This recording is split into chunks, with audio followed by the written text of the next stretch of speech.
새벽 6시 박영희는 병원 중환자실. 문을 열었다. 57세 그녀는 30년간이 문을 열고 들어왔다.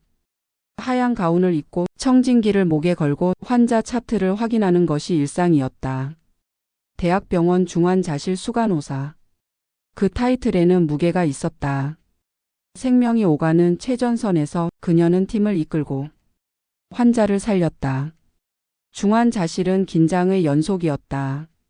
심장이 멈춘 환자, 호흡이 끊긴 환자, 의식을 잃은 환자. 매 순간이 위기였고 박영희의 손은 그 위기를 헤쳐나갔다.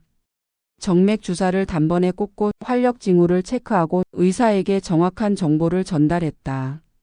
30년 경력이 만들어낸 숙련된 움직임이었다. 박 간호사님, 3번 환자 혈압이 떨어지고 있습니다. 신규 간호사의 다급한 목소리가 들렸다. 박영희는 침착하게 환자에게 다가갔다. 모니터를 확인하고 환자 상태를 점검하고 즉시 의사에게 연락했다. 그녀의 목소리는 흔들림이 없었다. 3번 환자 혈압 8050 맥박 불규칙, 즉시 처치 필요합니다. 의사가 달려왔고 응급 처치가 시작됐다. 박영희는 팀원들에게 지시를 내렸다. 약물 준비, 수액 조절, 보호자 연락 모든 것이 신속하고 정확하게 진행됐다. 30분 후 환자의 상태가 안정됐다.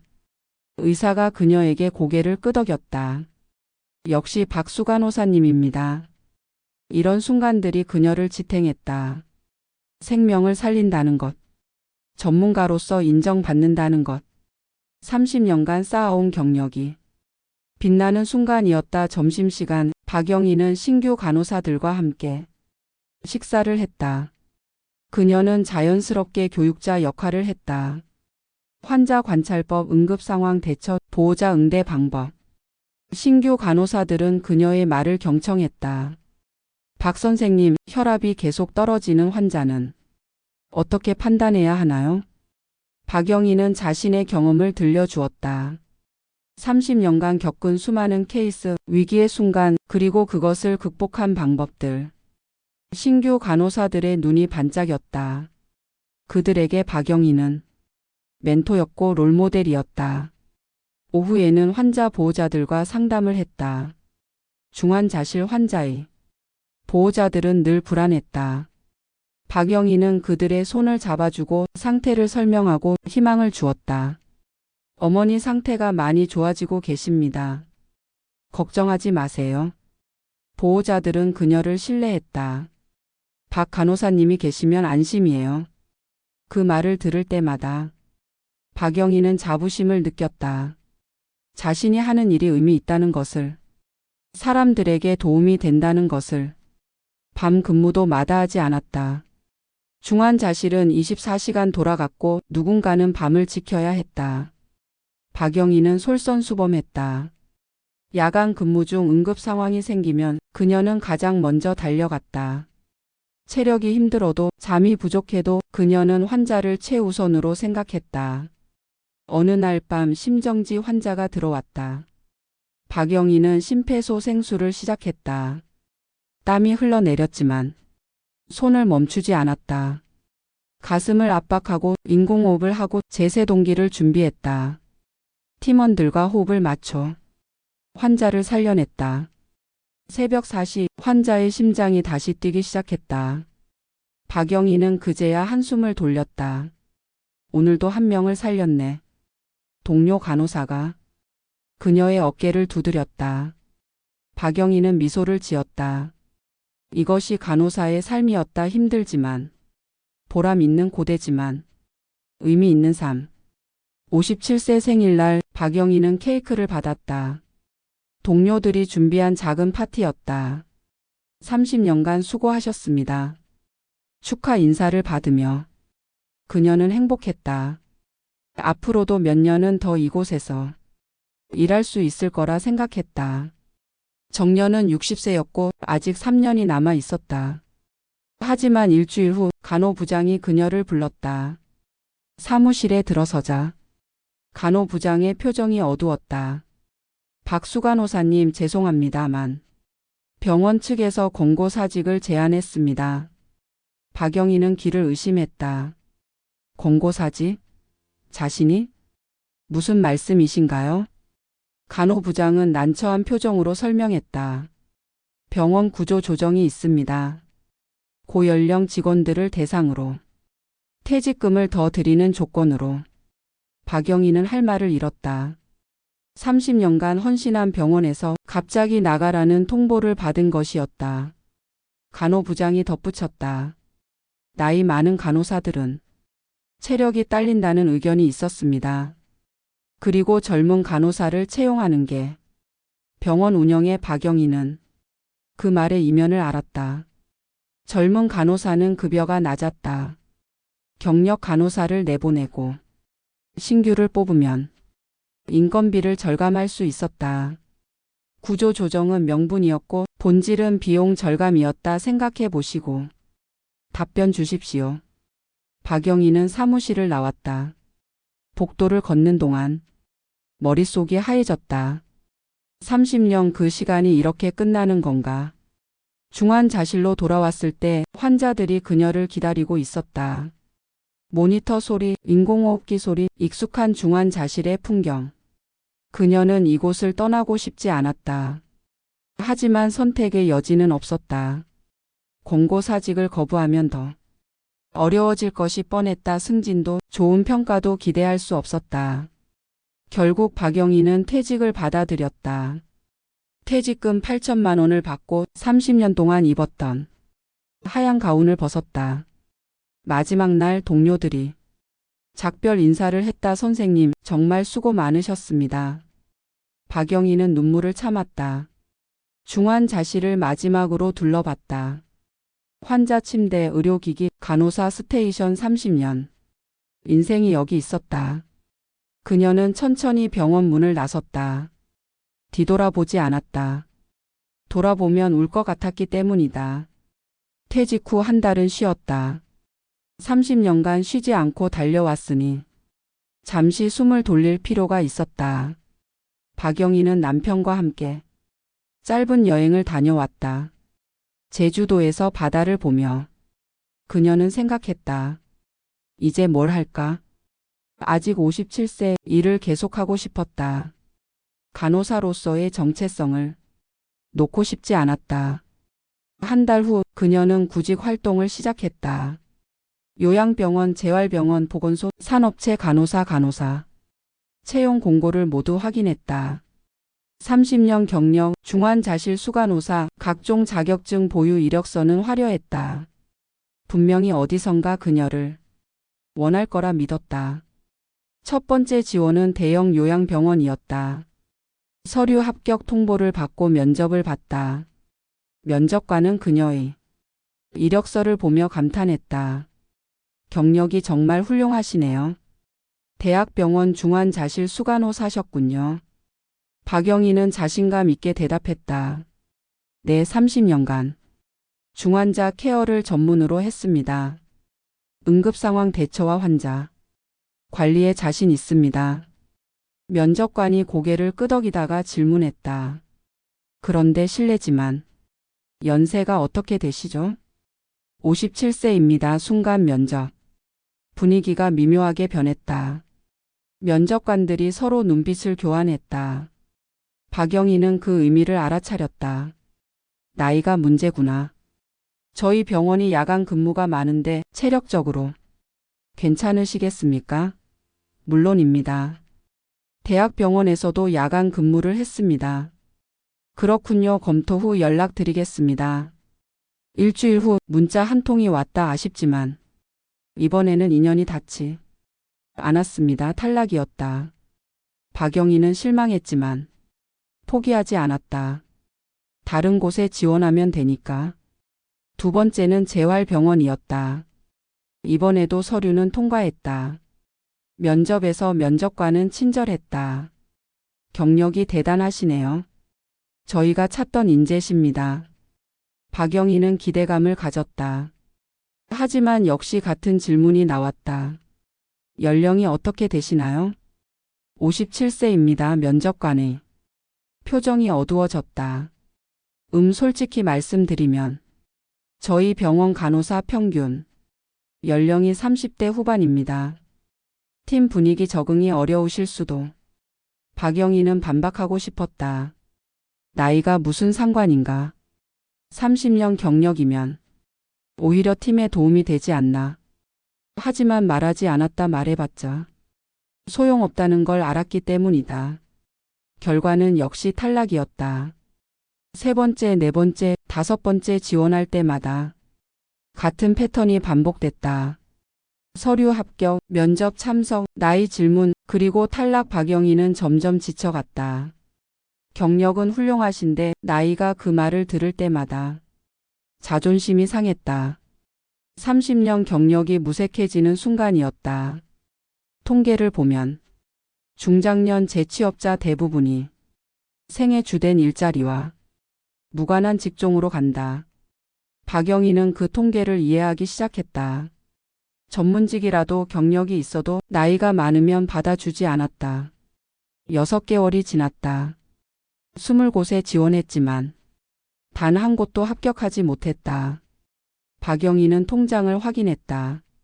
퇴직금 8천만 원이 빠르게 줄어들고 있었다. 딸이 결혼 준비 중이었다. 결혼 비용으로 3천만 원을 지원했다. 매달 생활비로 200만 원씩 나갔다. 병원비, 보험료, 각종 공과금 계산해 보니 2년이면 바닥날 금액이었다. 불안이 찾아왔다. 일을 해야 했다. 간호사로 취업이 안 된다면 다른 방법을 찾아야 했다. 박영희는 요양보호사 자격증 취득을 결심했다.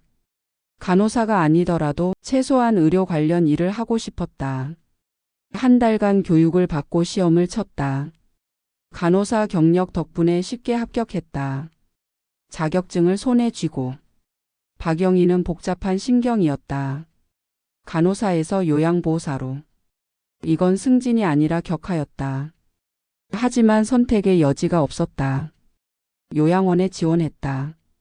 이번에는 쉽게 합격했다. 면접에서 원장이 말했다.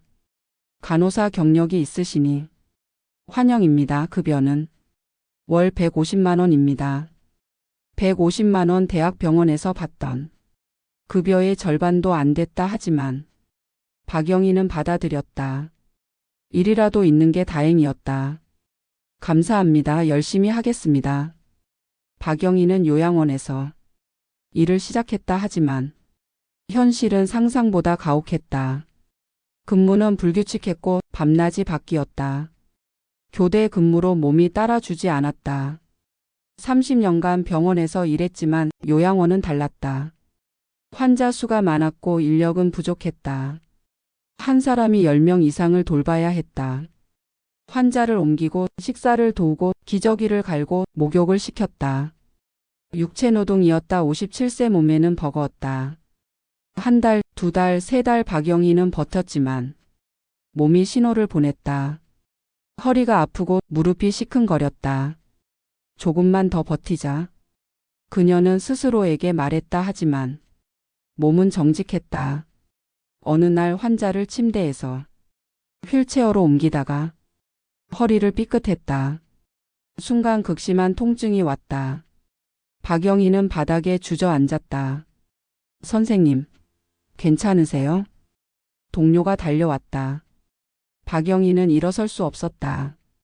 병원에 실려가 MRI를 찍었다. 진단은 허리 디스크였다. 무리하셨네요. 한동안 쉬셔야 합니다. 의사의 말에 박영희는 절망했다. 쉬라고? 쉬면 수입이 끊긴다. 하지만 일할 수도 없었다. 한 달간 쉬었지만 회복이 더뎠다. 요양원에서 연락이 왔다. 박 선생님, 체력이 안 되시는 것 같은데 좀 쉬시는 게 어떠세요? 부드러운 말투였지만 의미는 명확했다. 해고였다. 박영희는 대답했다. 알겠습니다. 전화를 끊고 그녀는 한숨을 쉬었다. 간호사도 아니고 요양보호사도 아니다. 이제 그녀는 무엇인가? 요양원에서의 6개월은 박영희에게 큰 깨달음을 줬다. 30년 경력이 무색하게 이곳에서 그녀는 그저 일손 중 하나일 뿐이었다. 간호사로서의 전문성이나 중환자실 경험은 아무도 관심 없었다. 요구되는 건 단순했다. 환자를 씻기고 먹이고 기저귀를 갈고 침대에서 휠체어로 옮기는 것. 첫 출근 날 요양원 원장이 그녀를 소개했다. 새로 오신 박영희 선생님입니다. 간호사 경력이 있으셔서 많은 도움이 되실 겁니다. 동료 요양보호사들이 박수를 쳤다 하지만 그들의 눈빛에서 박영희는 복잡한 감정을 읽었다. 환영보다는 경계심. 간호사 출신이 왔으니 자신들을 평가하거나 지적하지 않을까 하는 불안. 박영희는 조심스럽게 일을 시작했다. 환자 10명을 배정받았다. 아침 6시 출근해서 오후 6시까지 12시간 근무였다. 일주일에 나흘은 주간, 사흘은 야간 근무였다. 밤낮이 바뀌는 스케줄에 몸이 적응하기 힘들었다. 환자들은 대부분 80대 이상 고령이었다. 치매, 중풍, 거동 불편 모두 돌봄이 필요한 사람들이었다. 박영희는 한 명 한 명을 정성껏 돌봤다.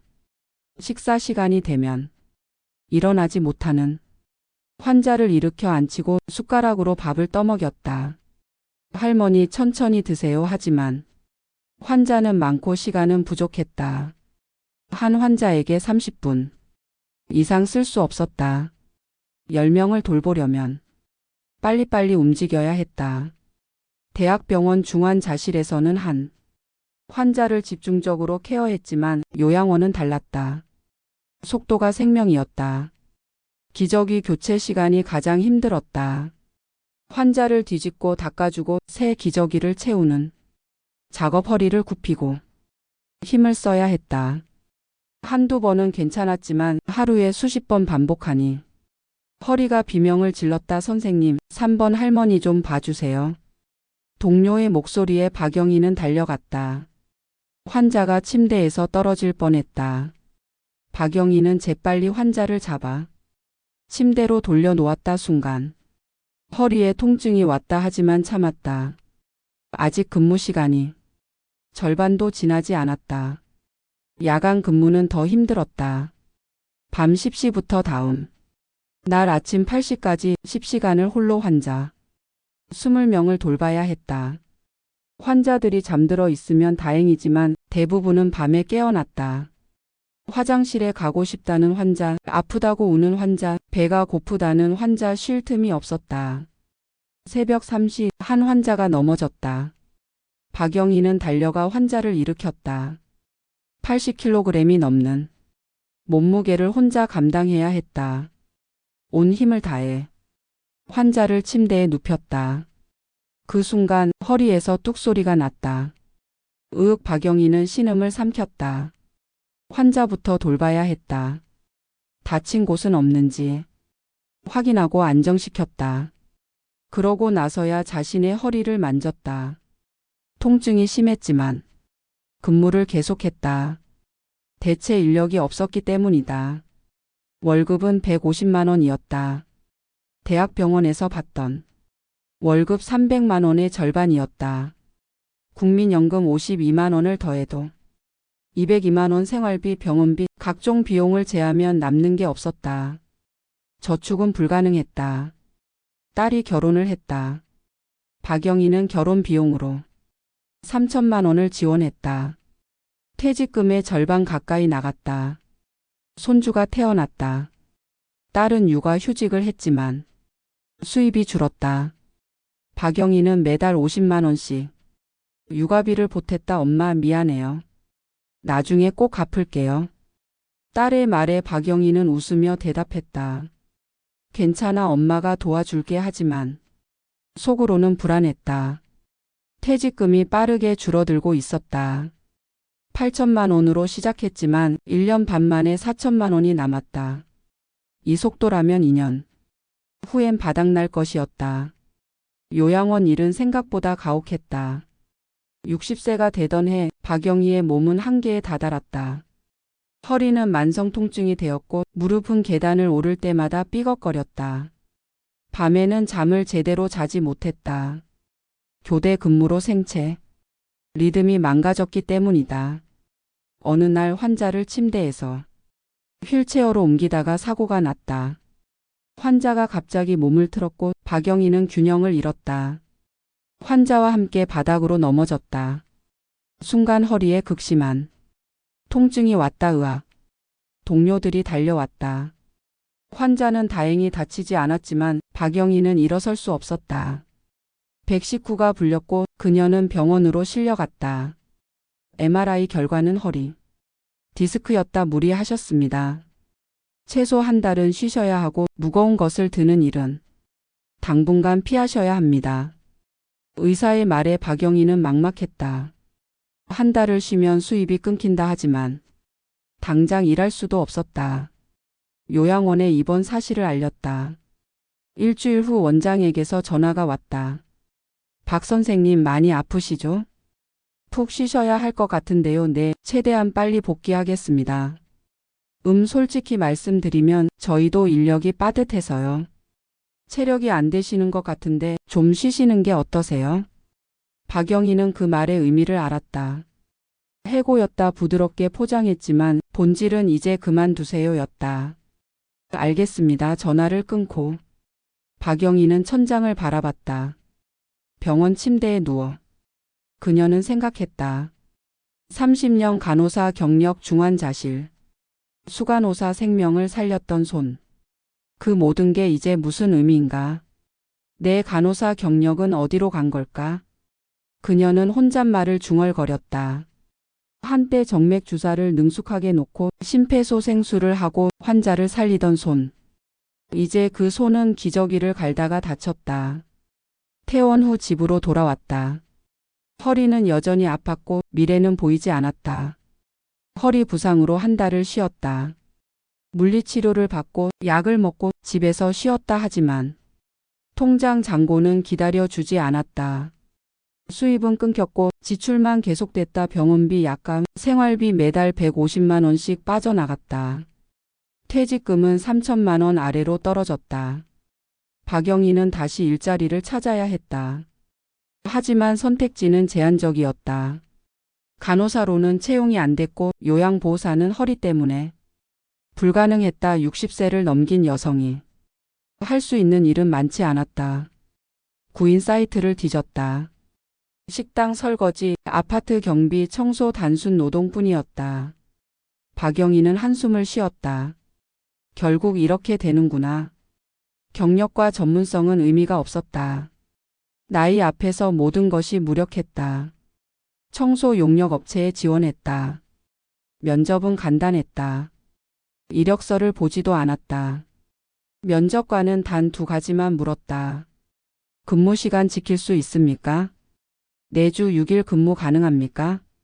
네, 좋습니다. 다음 주 월요일부터 출근하십시오. 그게 전부였다.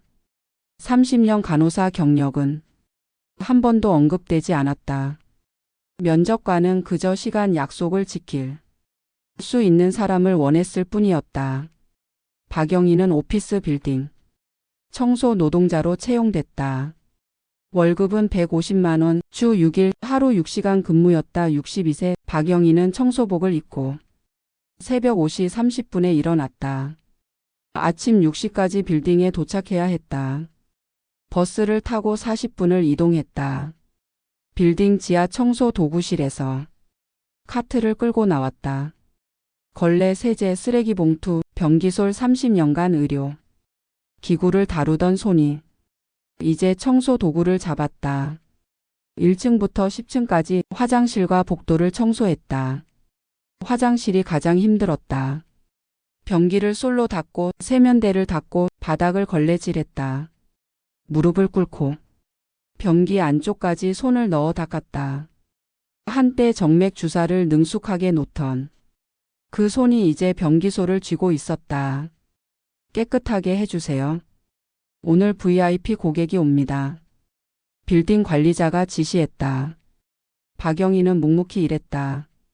층마다 화장실 4개, 복도 100m 6시간. 동안 쉬지 않고 청소했다. 허리는 여전히 아팠지만 참았다. 진통제를 먹고 파스를 붙이고 버텼다. 오전 10시 빌딩 직원들이 출근하기 시작했다. 정장을 입은 남녀들이 그녀를 스쳐 지나갔다. 아무도 그녀를 보지 않았다. 그저 투명 인간처럼 공기처럼 존재했다. 한 젊은 여직원이 화장실에서 나오며 불평했다. 청소 아줌마, 여기 휴지 좀 채워주세요. 박영희는 대답했다. 네, 바로 하겠습니다. 청소 아줌마 그 호칭이 가슴에 박혔다. 한때 그녀는 박 선생님, 수간호사님으로 불렸다. 환자와 보호자들이 그녀를 신뢰하고 존경했다. 하지만 이제 그녀는 그저 청소 아줌마였다. 점심시간 지하 휴게실에서 도시락을 먹었다. 함께 일하는 동료, 청소 노동자들과 앉았다. 대부분 60대 여성들이었다. 모두 비슷한 사연을 가지고 있었다. 한때는 다른 일을 했지만 나이가 들어 청소 일로 왔다는 나도. 예전엔 사무직이었어. 지금은 이렇게 청소하지. 한 동료가 한숨을 쉬었다. 박영희는 자신의 과거를 말하지 않았다. 간호사였다고 말해봤자 무슨 소용인가. 지금은 모두 똑같은 청소 노동자일 뿐이었다. 오후 근무가 시작됐다. 화장실을 다시 점검하고 복도를 닦고 쓰레기를 버렸다. 하루 종일 서서 일하니 다리가 퉁퉁 부었다. 무릎은 시큰거렸고 허리는 뻐근했다. 낮 12시 청소가 끝났다. 박영희는 청소 도구를 정리하고 빌딩을 나섰다. 거울을 보니 낯선 자신이 있었다.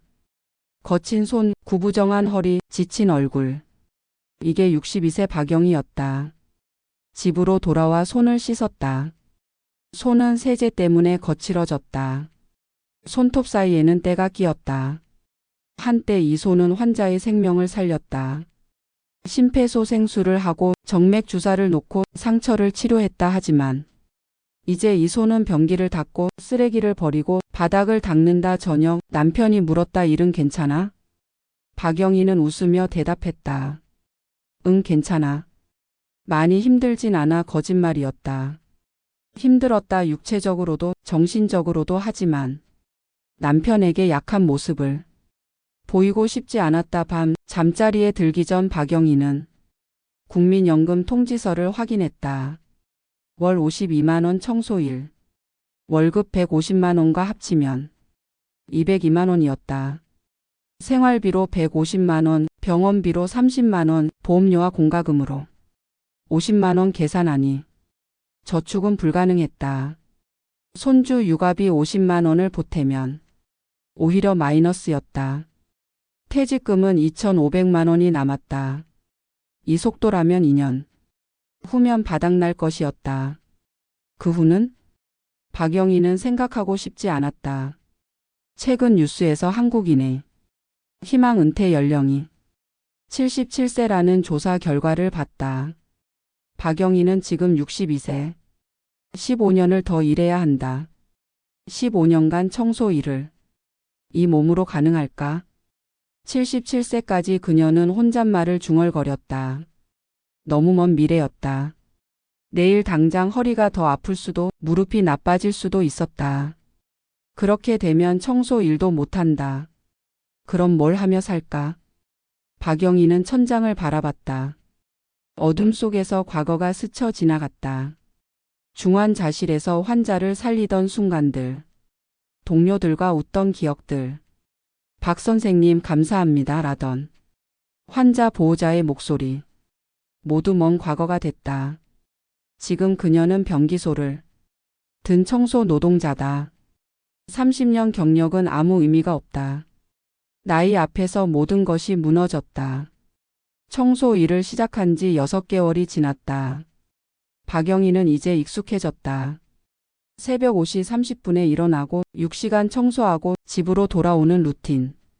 몸은 여전히 힘들었지만 마음은 무뎌졌다. 생각하지 않으려 애썼다. 과거를 떠올리면 비참해졌기 때문이다. 어느 날 우편함에 편지가 한 통 들어 있었다. 발신인은 대한간호협회였다. 박영희는 편지를 뜯었다. 은퇴 간호사 모임 초대장이었다. 매월 셋째 주 토요일 은퇴한 간호사들이 모여 차를 마시며 이야기를 나눈다는 내용이었다. 박영희는 망설였다. 가고 싶기도 했고 가기 싫기도 했다. 옛 동료들을 만나면 자신의 현재가 더 초라하게 느껴질 것 같았다. 하지만 결국 참석하기로 했다. 너무 오래 혼자였다. 누군가와 이야기하고 싶었다. 토요일 오후 박영희는 간호협회 건물로 갔다. 회의실에는 10여 명의 여성들이 있었다. 모두 60대 전후였다. 서로 인사를 나누고 앉았다. 진행자가 말했다. 오늘은 은퇴 후 삶에 대해 이야기 나누는 시간입니다. 편하게 말씀해 주세요. 한 여성이 먼저 말문을 열었다. 저는 35년간 산부인과 간호사로 일했습니다. 퇴직 후 재취업을 시도했지만 모두 나이 때문에 거절당했습니다. 다른 여성이 이어 말했다. 저도 비슷합니다. 중환자실 경력 25년인데 요양병원조차 받아주지 않았습니다. 또 다른 여성이 덧붙였다.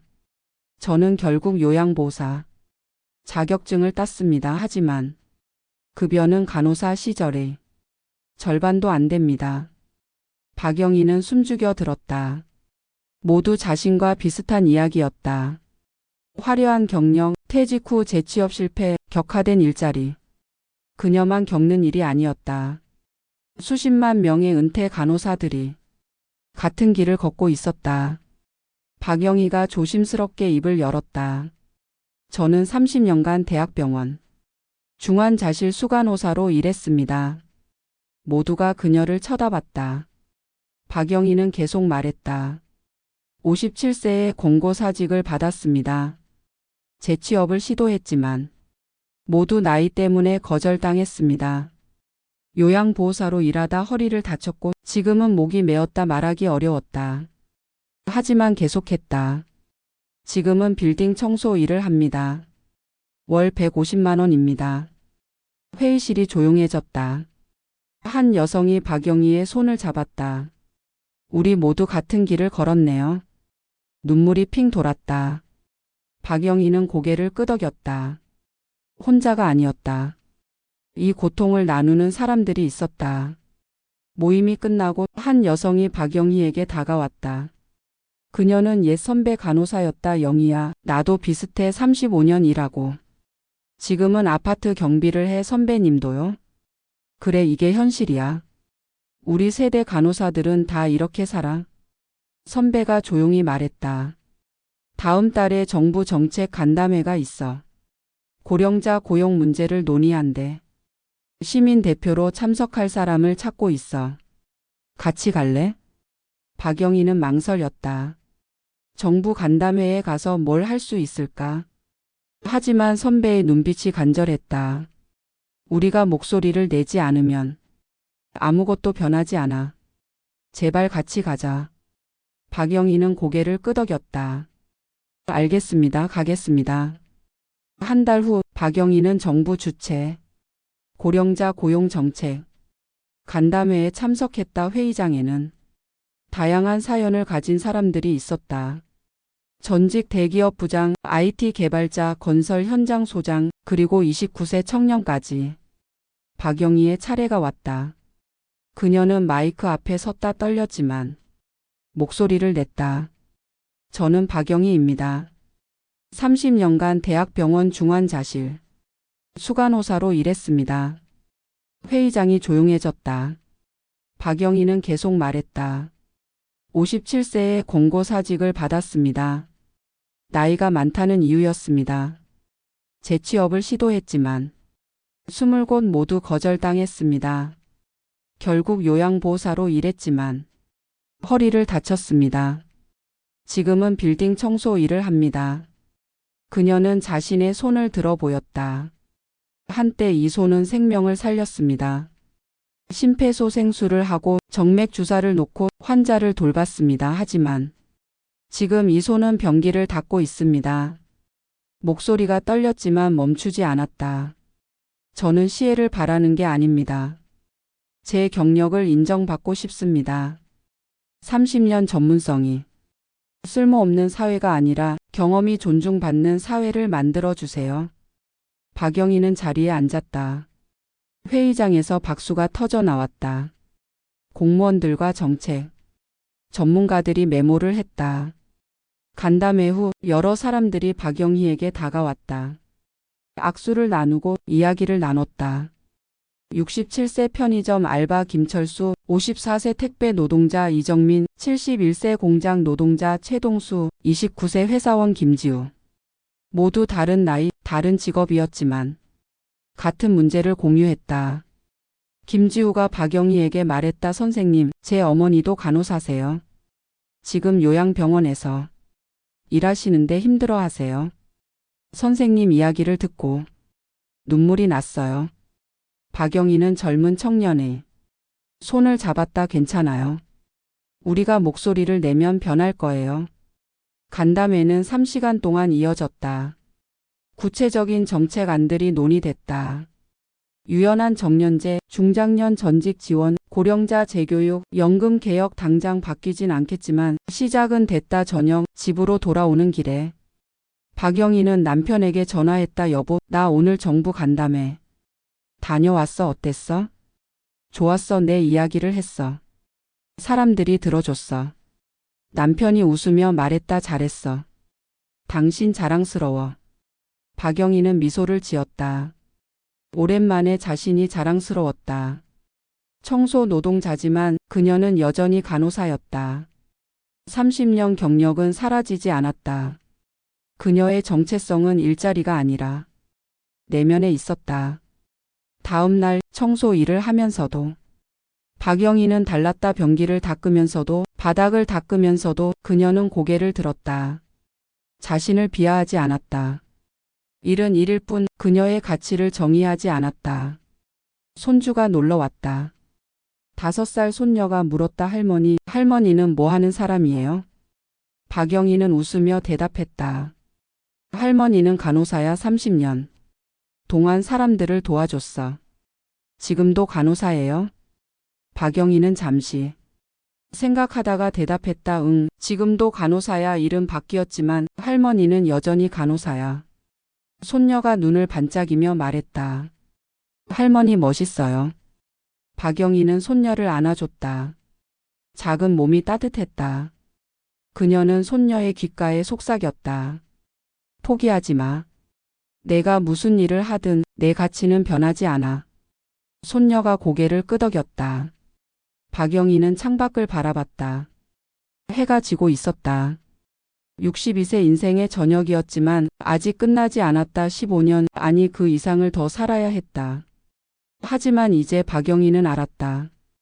혼자가 아니라는 것을, 같은 길을 걷는 사람들이 있다는 것을. 그리고 그들이 함께 목소리를 낸다면 조금씩이라도 세상이 변할 수 있다는 것을. 박영희는 다음 은퇴 간호사 모임 날짜를 달력에 표시했다. 그리고 손주에게 줄 선물을 준비하기 시작했다. 간호사 인형 하얀 가운을 입은 작은 인형 손녀가 이걸 보며 할머니를 기억해 주길 바랐다. 청소 일을 하는 할머니가 아니라 생명을 살렸던 간호사 할머니로.